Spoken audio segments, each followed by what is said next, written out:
Why do Amish elders seem to stay strong while others slow down with age? No gyms, no supplements, no high-tech gear, yet they're moving with surprising ease and resilience. What's their secret? That question stuck with me ever since my first trip to Lancaster County. I remember watching older men and women glide through chores with the kind of energy you'd expect from someone decades younger. No walkers, rarely even a cane, and none of that hunched, fragile posture we've come to associate with aging. It wasn't just a nice anecdote. Science backs it up. Researchers from the University of Pittsburgh discovered something remarkable. Amish seniors suffer 40% fewer serious injuries than other Americans their age, and when they do get hurt, they recover faster. It's a paradox. How can people without access to modern health care or medications age better than those surrounded by the best technology in history? We're taught that aging means decline, that aching joints and prescription pills are just part of the deal. But the Amish tell a different story, one shaped by a lifetime of physical work, not exercise routines. Instead of heading to gyms filled with machines, they simply live. And in that living, through farming, building, kneading, lifting, they unknowingly create nature's perfect workout plan. On average, an Amish adult walks 14,000 to 18,000 steps a day. No fitness tracker, no Peloton, just purposeful movement. But walking is just the start. Their daily routines include squatting, lifting, pushing, balancing, everything trainers teach in expensive fitness classes. A barn raising, for example, is a master class in functional fitness, all disguised as community work. I once saw a 70-year-old woman balancing dough and jokes at the same time. "You city folks walk on machines that don't go anywhere," she laughed. She wasn't wrong. We've engineered natural movement out of our lives, driving instead of walking, sitting instead of standing, then pay to simulate what we've lost. Meanwhile, Amish seniors hold grip strength equal to 30-year-olds, and their balance is off the charts. Not because of special genes or supplements, but because their everyday lives keep them moving in all the right ways. They don't retire in the traditional sense either. When I asked one elder about retirement, he chuckled. Retire from what? Life? In Amish life, roles shift with age. Older folks trade heavy labor for meaningful tasks, gathering eggs, fixing tools, teaching skills. There's no sudden stop, just a gradual, graceful transition. This continuity keeps both body and mind active. Research shows that purposeful movement and meaningful roles prevent decline far more effectively than leisure ever could. A University of Michigan study even found that people with a strong sense of purpose age more slowly, maintaining grip strength and walking speed better than those who don't. Even when they're no longer able to do physical labor, Amish elders still contribute. One 85-year-old man, for instance, now helps determine when produce is ripe, his knowledge just as valuable as any strong back. The takeaway isn't to avoid retirement, it's to rethink it. Maybe the goal isn't to stop working, but to keep contributing in ways that match our changing bodies. That mindset, combined with physical routines rooted in purpose, may just be the Amish community's most powerful anti-aging tool. When night falls over Amish country, something unusual happens. Real darkness sets in. No glowing screens, no blinking clocks, no buzzing streetlights, just deep, natural quiet. And in that darkness, the body listens. It rests. This simple return to nature could explain a remarkable secret. The Amish sleep better and deeper than the rest of us. Researchers found that Amish adults average over 9 hours of sleep a night, almost 2 hours more than most Americans. But it's not just the time. They get more deep sleep, the kind that repairs tissues, reduces inflammation, and restores strength. No late-night scrolling, no caffeine-fueled evenings, just a life synced to the sun. Our bodies evolved to follow the light, but artificial lighting, only widespread for a century, has tricked our biology. The Amish, free from these cues, begin winding down after sunset. Melatonin flows naturally, setting off a chain reaction: stronger muscles, faster healing, better bone density. One study found people with uninterrupted deep sleep healed 41% faster from muscle injuries. As we age, deep sleep becomes even more critical. It guards against falls, frailty, and bone loss. One retired doctor, after moving to Amish country, noticed her chronic pain fade, not because she slowed down, but because her sleep improved. Her nights were finally dark and quiet. In contrast, modern life tells a different story. The average person checks their phone an hour before bed, and again just minutes after waking. That blue light? It halts melatonin in its tracks. I once saw an Amish grandmother laugh when she heard about our sleep pills. "You keep yourselves awake with lights and coffee," she said, "then take medicine to sleep. Why not just sleep when it's dark?" She had a point. Even small shifts, less screen time, darker rooms, earlier bedtimes, can make a big difference. Studies show that just 2 weeks of sleeping with the natural light cycle improves balance and reaction time in older adults. But the Amish secret to healthy aging doesn't stop at sleep. Their diet also plays a powerful role. While many Americans turn to calcium pills and vitamin D supplements, the Amish build strong bones straight from the kitchen. They eat raw dairy, fresh milk, homemade yogurt, kefir, butter. These traditional foods provide not just calcium, but vitamin K2, which helps direct that calcium into bones, not arteries. Add in fermented vegetables like sauerkraut and pickled beets, and their guts absorb even more minerals. It works. Studies show Amish elders have bone density up to 20% higher than their urban peers, even when genetics are taken out of the equation. Their food is simple, but it's prepared in ways modern science is only just beginning to understand. Bone broth, another Amish staple, contains collagen and glucosamine, the same compounds found in expensive supplements. And unlike rushed, stressful meals in the modern world, Amish families eat slowly, together. That calm environment keeps cortisol, a stress hormone that can weaken bones, in check. Even their eating schedule matters. 3 solid meals a day, no endless snacking.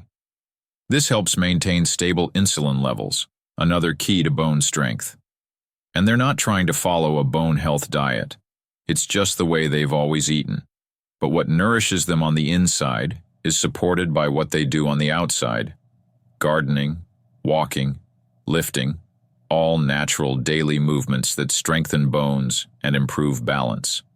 While we invest billions in fall prevention and assisted living, the Amish rely on something simpler and more profound: community. Social isolation is a major risk factor for seniors. Lonely elders are nearly 3 times more likely to suffer serious falls. But in Amish life, no one is alone. Elders live with family or nearby.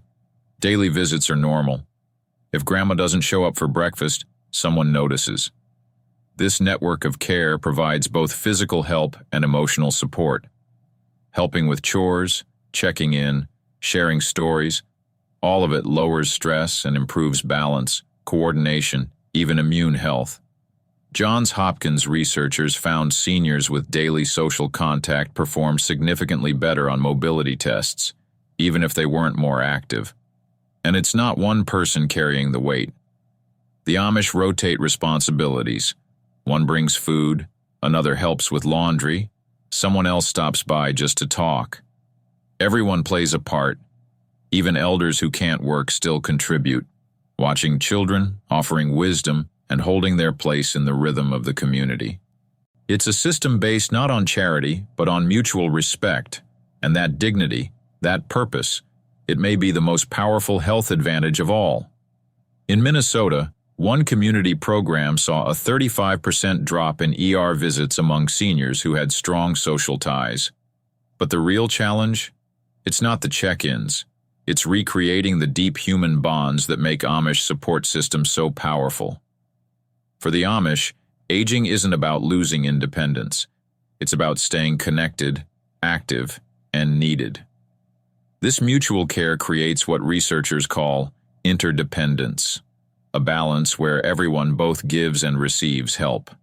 It's a stark contrast to the typical American aging path, from full independence to lonely dependence, often marked by emotional and physical decline. And this philosophy carries over into something even more personal: how the Amish handle pain. While modern America fights pain with pills and promises of instant relief, the Amish see pain differently, as a signal, a teacher. Researchers have found that people who immediately numb minor pain are over 3 times more likely to injure themselves further. Why? Because pain often tells us to move differently or rest. Amish farmers, for instance, respond to back pain by adjusting how they work or sleep, not by masking the pain and pushing through. One Amish elder once saw a painkiller ad and asked, "Why would you stop your body from telling you something's wrong?" To him, that was like taping over a car's warning lights instead of fixing the engine. And the results speak volumes. Elderly and traditional communities have 65% fewer secondary injuries compared to high medication groups. Even therapists are noticing the difference. Amish patients typically seek help early when pain first starts. Many non-Amish wait too long, masking discomfort with medication until the original issue becomes something much harder to fix. But there's another layer here: community. In Amish life, people notice when someone is hurting. They step in, offer help, and gently slow each other down before pain becomes injury. That natural support system acts like a built-in safety net. Modern medicine is beginning to take note. New guidelines now suggest reconsidering automatic prescriptions for minor pain. Instead, they recommend something closer to the Amish approach: pause, listen, and respond thoughtfully to what your body is saying. And it doesn't stop with pain. The Amish lifestyle also offers lessons in resilience through something we hardly think about: weather. While most of us live in tightly climate-controlled spaces, the Amish experience real temperature changes every day. Their bodies adapt. Blood vessels grow more responsive. Circulation improves. Inflammation drops. One study showed that older adults regularly exposed to natural temperatures had 23% better vascular health. In winter, Amish homes may hover around 50 to 60 degrees. That mild cold activates brown fat, burns calories, reduces inflammation, and builds metabolic strength.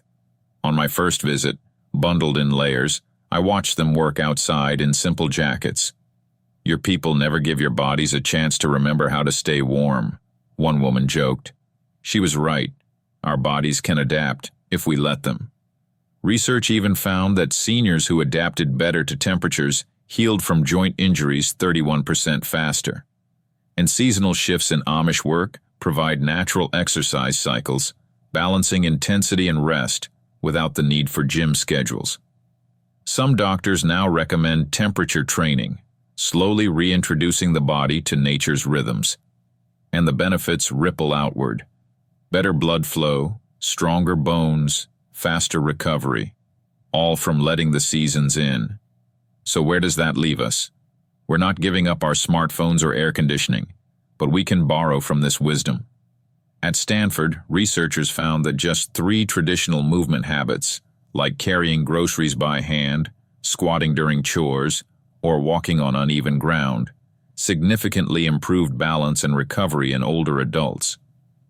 Even simple changes in sleep, like cutting blue light at night or using blackout curtains, can boost deep sleep.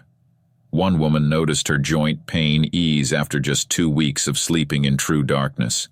Nutrition, too, doesn't need to be complicated. Adding a bit of sauerkraut, yogurt, or homemade broth can support joints and gut health, just like in Amish kitchens. The harder part is social connection.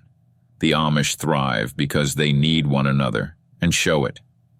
We can build that too with regular visits, check-ins, and being present for each other. That kind of support keeps people moving, motivated, and mentally strong.